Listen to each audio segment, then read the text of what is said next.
how to find out hard disk partition style of hard disk in a PC. Right click on this PC and click the properties and click the manage, and after go to the disk management,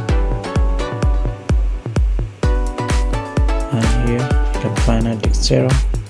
Just right click and go to the properties, and you can find out here the volumes, and you can find out here the partition style guide partition table. Okay, this is the GPT, and there may be the MBR also in your cache, and so you can check the partition style of your hard disk.